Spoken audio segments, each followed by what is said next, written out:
샬롬 샬롬 샬롬 샬롬 샬롬. 하나님 사랑합니다. 여러분 주 안에서 사랑합니다. 오늘 시편 125편 말씀이죠. 1절에서 5절까지입니다. 성전에 올라가는 노래, 여전히 성전에 올라가는 노래. 1절에 보니까 야훼를 의지하는 자는 시온산이 흔들리지 아니하고 영원히 있음 같도다, 이렇게 고백합니다. 산들이 예루살렘을 두른 것 같이 여호와께서 그의 백성을 지금부터 영원까지 두르시리로다. 악인의 규가 의인들의 땅에서는 그 권세를 누리지 못하리니 이는 의인들로 하여금 죄악에 손을 대지 아니하게 함이로다. 여호와여, 선한 자들과 마음이 정직한 자들에게 선대하소서. 자기의 굽은 길을 치우치는 자들은 여호와께서 죄를 범하는 자들과 함께 다니게 하시리로다. 이스라엘에게는 평강이 있을지어다, 이렇게 선포하는 그런 내용이죠. 하나님의 도우심을 받는 사람들, 그런 사람들은 평강한 삶을 살아갈 줄로 믿습니다. 신앙생활 하면서 저 여러분에게 가장 어렵게 여겨지는 것, 맡김. 우리들이 각자 감당하고 가야 할 몫을 잘 유지하고 이루고 가는 것, 맡김. 무슨 일을 맡겼을 때 그것을 잘하고 가야 되겠죠? 하나님께서는 우리에게 맡겨주시는 사명들이 있습니다. 그것을 이루는 목적을 가지고 우리 인생을 살아가는 거죠.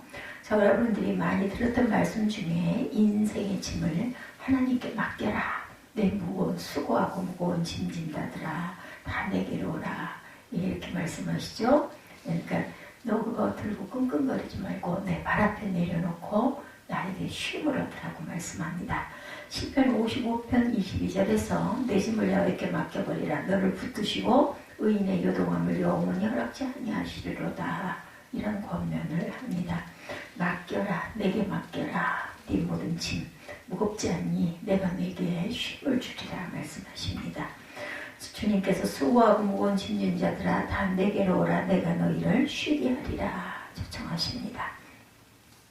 이런 말씀을 따라 생활의 어려움이나 고통, 또 문제들, 특히 자녀의 문제, 물질의 문제, 질병의 문제, 많은 짐들을 맡기려고 우리들은 항상 힘을 씁니다. 그러면서도 그걸 다 맡기지 못하고 내가 끌고 낑낑 매면서 힘들다 한탄하고 어려워할 때가 너무나 많죠. 우리들은. 그런 많은 성도들이 짐을 맡기러 갔다 다시 도로 짊어지고 돌아오곤 합니다. 모든 짐을 기도로 하려며 하나님께 맡겼지만 돌아서서 그 일을 염려하고 근심하는 것, 이것이 도로 짊어진 모습이죠. 맡긴다는 제 말처럼 쉽지 않다라는 겁니다. 우리의 생각 속에 항상 아유 이것도 큰일이네. 저도 이 말 버려야 할 텐데 어디가 조금 더 불편하면 큰일이네 소리가 나오고 그걸 비워야 됩니다. 그 아들의 아버지라는 별명이 붙은 조지 뮬러 목사님은 일생 동안 그 아들을 돌보시죠. 그 아들을 위해서 많은 돈이 필요했겠죠. 많은 그 아들을 돌보시니까 당연히 물질이 필요합니다. 그 생애에 지금의 가치로 약 2,500만 달러의 헌금을 받았다라고 합니다. 난 밀라 목사님은 한 번도 사람들에게 저희를 좀 도와주십시오 이런 말을 하지 않으셨다고 그러죠.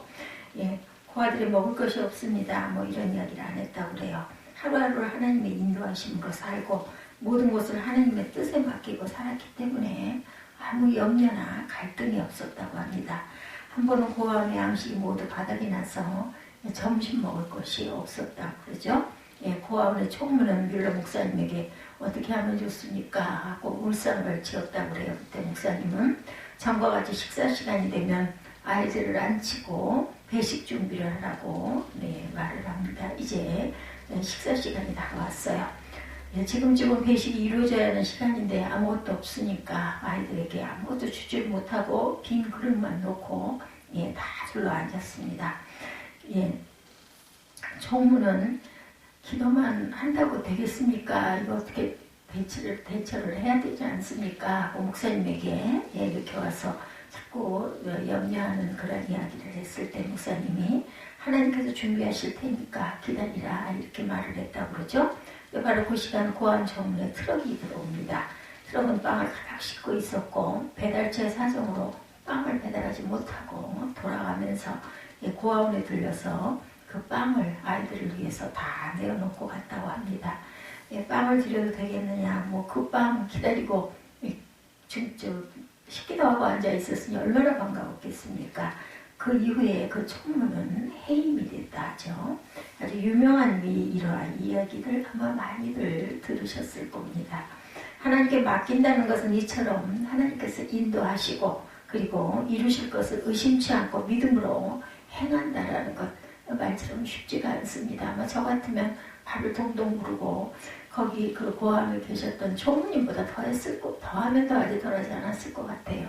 부족한 사람입니다. 저는. 그렇기 때문에 우리는 이런 담대한 믿음, 정말 기가 막힌 믿음이죠. 빈 접시 놔두고 고아원에 아이들이 뭐 한두 명도 아니었을 텐데, 그렇죠. 수십 명이나 되는 아이들을 그 식당에 다 앉혀놓고 기도하려고 했던 그 뮬러 목사님의 믿음, 참 대단한 믿음입니다. 이렇게 하나님을 믿고 맡기는 사람에게 하나님께서는 또한 능력을 베푸시죠. 역대하 16장 9절 상반절에 보면 여호와의 눈은 온 땅을 두루 감찰하사 전심으로 자기에게 향하는 자를 위하여 능력을 베푸시느니 이렇게 말씀합니다. 하나님을 신뢰하는 자를 향하시는 하나님의 능력과 도우심에 대한 깊은 신뢰를 담고 있죠. 오늘 125장도 마찬가지죠. 여호와를 의지하는 자는 시온산이 흔들리지 아니하고 영원히 있음 같도다. 산들이 예루살렘을 두문과 같이 여호와께서 그의 백성들을 지금부터 영원까지 띠로 딱 두르고 너는 내 거야. 여기서 여기까지는 내 거야. 이런 식으로 하나님께서 우리를 끌어안고 계시는 거예요. 이런 마음을 먹어야겠죠. 성도가 세상에 사는 동안 혹시 악인들에 의하여 고통을 당한다 하더라도 하나님께 대한 소망을 버리지 말라고 버리지 않도록 권면합니다.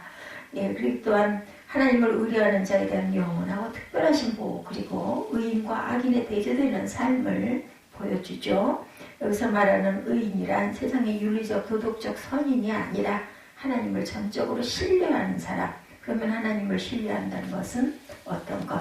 아까 제가 그 뮬러 목사님이 얘기했던 것처럼 그렇게 담대하게 이거는 분명히 하나님이 하실 것이니까 난 지금 가진 게 아무것도 없지만 걱정할 거 없어. 이런 마음. 정말 염려 안 하는 것. 그렇죠. 믿으면 두 가지 요소가 있습니다. 믿는 것과 신뢰하는 것입니다. 예를 들면 은행은 우리 돈을 안전하게 관리해 주는 곳이다. 이렇게 믿고 있습니다. 만일 은행을 안전한 곳이라고 믿지 않는다면 돈을 은행에다 맡길 이유가 없죠. 저축을 할 이유가 없습니다. 그리고 또 다들 불안해합니다. 아이고 내가 맡겨놓은 그 돈 그냥 있을까? 이렇게 염려를 하게 되죠. 은행에 대한 믿음은 있었지만 신뢰가 없다면 내가 돈을 은행에 맡기지 않고 있다면 이것은 믿음을 행한 것이 아닙니다. 신뢰가 없는 거죠. 또 다른 예로 내가 여행을 위해서 기차역에 갔어요. 기차역으로 간 것은 기차가 나를 목적지까지 안전하게 데려다 줄 것을 확실하게 믿기 때문에 우리가 버스를 타고 지하철을 타고 또한 기차를 타고 또는 비행기를 탑니다. 그 떨어질까봐 겁이 나서 그 비행기 어떻게 타겠어요. 그렇죠. 더군다나 하늘 꼭대기로 올라가가지고 거기서 떨어지면은 그냥 산산조각 가루가 되겠죠. 이런데 어떻게 그 비행기를 탈 수가 있겠습니까? 근데 절대로 비행기는 안전하다라는 믿음 이것이 있기 때문에 우리가 비행기를 탑니다. 알렉산더 대왕에게 모든 그 전투 때마다 함께한 좋은 의사 한 사람이 있었다고 그래요. 주치의겠죠. 근데 그 의사를 들춰온 어떤 사람이 그를 없애버리려는 음모를 꾸밉니다. 그래서 그 사람은 알렉산더 대왕에게 편지를 썼어요. 편지의 내용에는 대왕의 주치의가 어느 날 아침 대왕을 독살하기 위해서 대왕의 컵에 독약을 넣을 계획을 세우고 있다. 이렇게 편지를 씁니다. 그 사람은 알렉산더 대왕의 그 의사를 당장 처형시킬 것이다 라고 생각을 한 거죠. 그런데 다음날 아침 알렉산더 대왕은 식사하는 자리에서 그 편지를 모인 사람 앞에서 공개하고 읽습니다. 그리고는 자기가 의사를 믿는다는 것을 보여주기 위해서 컵에 있는 물을 마셨어요. 알렉산더는 자신의 주치의를 정말 신뢰했던 것이겠죠. 이처럼 하나님을 신뢰한다는 것은 단순한 고백이 아니라 주기도문을 암송하는 것과는 다른 거죠. 하나님의 약속을 믿고 하나님께 자신의 삶을 적극적으로 맡기고 행동으로 실천하는 것. 그러면 시인이 나타내는 신앙을 한번 보면 1절에서 3절이죠. 예, 여호와를 의뢰하는 자는 시온산이 흔들리지 아니함에 비유합니다. 이는 시온산이 변함없이 굳게 서 있는 것처럼 하나님을 의뢰하는 성도는 외부의 환경을 초월해서 구원을 소유하고 있음을 의미합니다. 그러나 구원받아 생명을 소유한 성도라 할지라도 연약한 인성은 없어지는 것이 아니죠. 이 연약한 인성은 험한 세상을 사노라면 때로는 흔들리고 세상의 험한 물질과 쾌락을 좋아할 수도 있지만 구원받은 성도가 영원히 타락해서 지옥에 떨어지는 법은 없습니다. 왜냐하면 그렇게 되기 전에 하나님께서 보호하시기 때문이죠. 이를 본문에서는 야훼께서 성도를 두루심으로 악인의 권세가 의인의 업에 미치지 못하게 하신다 이렇게 말씀합니다. 예, 그러나 만일 성도가 자꾸 세상의 길로 가면 때려서라도 돌아서게 하십니다. 이것을 성도의 견인이라고 하고 칼빈주의 신학에서는 택함받는 자의 궁극적 구제, 구원이죠. 즉 하나님의 택함을 받은 자는 때로는 죄에 빠지지만 결국은 영원히 구원을 받게 된다는 것. 그래서 성도가 죄악에 빠져 있을지라도 하나님께서 선하시고 인자하신 사랑으로 끌어올리시죠. 그리고 하나님을 전적으로 신뢰하도록 하십니다. 하나님께서는 이렇게 하시는 이유가 있죠. 그 이유는 하나님의 구원하심에는 후회함이 없으시기 때문입니다. 하나님께서는 저와 여러분에게 사람이 죄를 지었다고 해서 택하심을 후회하고 버리시지 않는다라는 거죠. 민수 23장 19절에 하나님의 인생이 아니시니 시건치 아니하시고 인자가 아니시니 후회가 없으시도다. 어찌 그 말씀하신 바를 행치 않으시며 하신 말씀을 실행치 아니하시랴. 로마서 11장 29절에도 하나님의 은사와 부르심에는 후회하심이 없느니라. 이 모든 말 우리가 잘 알고 있는 말이에요. 그렇죠? 그런데 하나님의 거룩하신 이름과 영광을 위해서 긍휼을 베푸신다는 것을 우리가 정말로 굳게 믿고 있는가, 이런 도움을 잊기 위해서 우리는 하나님을 절대적으로 신뢰하고 있는가 다시 한번 돌아보는 그러한 저와 여러분들의 그 믿음들이 되시기 바랍니다. 4절과 5절이죠. 하나님께 대한 강한 신뢰를 바탕으로 의인을 위하여 하나님의 긍휼을 구하고 있습니다. 만약에 악인들에게는 하나님께서 심판을 행하실 것이라는 단언을 이렇게 하고 있죠. 여기서 선인이나 정직한 자라고 표현된 사람들은 하나님 앞에서 거짓되지 않고 신실하고 하나님을 의뢰하는 사람을 말합니다. 이러한 사람들에게 하나님께서 선을 행하실 것을 강구하고 있는데, 우리가 잘 알고 있는 소돔과 고모르 섬이 심판을 받아 불의 징계로 멸망한 이유는 죄가 극심해서 하나님 앞에서 상달했다라는 거죠. 그러나 비록 죄가 극심하다 할지라도 살 수 있는 길은 있었어요. 우리가 잘 알고 있는 뭐예요? 뒤돌아보지 않고 가는 것. 그런데 그것을 그만 뒤로 돌아봐서 소금기둥이 돼버리는 그런 사건, 롯의 아내가 그런 사건이 일어나죠. 아브라함의 소돔성에 살고 있는 조카 롯을 생각하면서 6번이나 하나님께 긍휼을 구합니다. 주께서 의인과 악인을 함께 멸하시려나니까 이렇게 계속 구하죠. 그 성 중에 의인 50이 있을지라도 주께서 그것을 멸하시고 그 50인들을 위하여 용서치 아니하시리까 그렇게 해주겠다 말씀하셨어요. 내가 만일 소돔 성 중에서 의인 50을 찾으면 그들을 위해서 그 지경을 내가 용서하겠다 약속하셨는데, 아브라함은 그 50명은 커녕 10명도 의인 10명도 하나님께 증거하지를 못했어요. 소돔과 고모라는 의인 10명이 없어서 결국 멸망합니다. 시인이 선인이나 의인 정직한 자를 위하여 강구하는 것도 이러한 맥락이죠. 우리 시대가 평안을 누리는 것도 이 시대가 선악을 하나님께 인정받기 때문은 결코 아닙니다. 하나님의 뜻에 순종하고 의롭고 정직하게 사는 하나님의 사람들이 있기 때문이라는 것이죠. 그러므로 우리도 하나님을 신뢰하면서 순종하면서 그런 사람들을 위해서 기도해야 합니다. 하나님은 언제나 의인의 편에 서서 유익하게 역사하시죠. 의인이 고난을 받는다 할지라도 항상 의인을 향하여 일하십니다. 세상의 대적자들은 성도를 괴롭히려 할지라도 하나님께서는 오히려 그것을 선으로 바꾸십니다. 로마서 8장 28절에 우리가 알거니와 하나님을 사랑하는 자 그 뜻대로 부르심을 받은 자에게는 모든 것을 합력하여 선을 이룬다라고 증거합니다. 대표적인 예로 요셉이죠. 하나님께서는 꿈의 사람 요셉에게 훗날에 있을 일을 보여주십니다. 11형제의 볕단이 자신의 볕단을 둘러서서 절을 하는 꿈, 또 두 번째는 해와 달과 별이 자신의 별을 둘러서서 절하는 꿈, 이런 꿈들을 보여주십니다. 요셉의 형들이 이 꿈을 당연히 좋아할 리가 없어요. 시기하고 질투하죠. 그렇지 않아도 아버지의 사랑을 독차지하고 있는 요셉이 미웠는데 그 이야기를 듣고는 더욱더 미워집니다. 그래서 형제인 요셉을 죽이려고 했지만 맏형의 만류로 미디안 상인들에게 은 20에 팔아버립니다. 그러나 하나님께서는 오히려 그것을 통해서 선을 이루십니다. 창세기 50장 19절에서 21절 보면 요셉이 그들에게 이르되 두려워 마소서 내가 하나님을 대신하리이까 당신들이 나를 해하려고 하였지만 하나님은 그것을 선으로 바꾸사 무과 같이 만인의 생명을 구원하게 하시려 하셨다라고 증거하죠. 당신들은 두려워 마소서 내가 당신들과 당신들의 자녀를 기르리이다 하고 그들을 간곡한 말로 위로합니다. 이처럼 하나님께서는 하나님을 신뢰하는 성도들을 위해서 선을 행하시죠. 성도는 예수 그리스도의 피로 세우신 새 언약의 사람들입니다.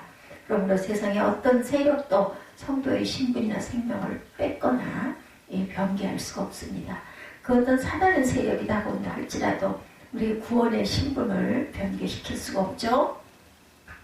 더욱이 하나님을 전적으로 신뢰하고 나아가는 사람에게는 하나님의 도우심과 세상으로부터의 승리를 예고하십니다. 우리는 마땅히 주를 의뢰해야 될 사람들이죠. 더욱이 하나님을 전적으로 신뢰하는 사람들은 하나님을 세상을 의지하며 살지 않고 하나님을 의지하고 삽니다. 세상을 의지하고 살며 많은 고통과 어려움이 따릅니다. 반면에 하나님을 신뢰하면 하나님의 도우심을 깨달아 알게 되고 덧입게 되죠. 예레미야 26장 13절에 예레미야가 모든 방백과 백성에게 일러 가라되 여호와께서 나를 보내사 너희의 들은 바 모든 말로 이 집과 이 성을 쳐서 예언하게 하셨느니라. 그런즉 너희는 너희 길과 행위를 고치고 너희 하나님 야훼의 목소리를 청종하라. 그리하면 야훼께서 너희에게 선고하신 재앙에 대하여 뜻을 돌이키리라. 또한 이사야 55장 2절에 너희가 어찌하여 양식 아닌 것을 위하여 은을 달아주며 배부르지 못할 것을 위하여 수고하느냐 이렇게 말씀하죠. 나를 청종하라. 그리하면 너희가 좋은 것을 먹을 것이며 너희 마음이 기름진 것으로 즐거움을 얻으리라. 전적인 신뢰의 모든 것을 기도와 간구로 하나님께 아뢰며 하나님께서 듣고 응답하심을 믿고 삶을 누리는 것입니다. 사무엘 어머니 한나처럼 기도로 하나님께 맡긴 후에는 근심의 빛이 전혀 없는 것이 진정한 신뢰의 표징입니다. 우리의 삶이 진정으로 하나님을 믿고 의지하고 모든 짐을 하나님께 맡김으로 하나님의 도우심을 입고 승리하는 저와 여러분들이 되시기를 주님의 이름으로 축복합니다.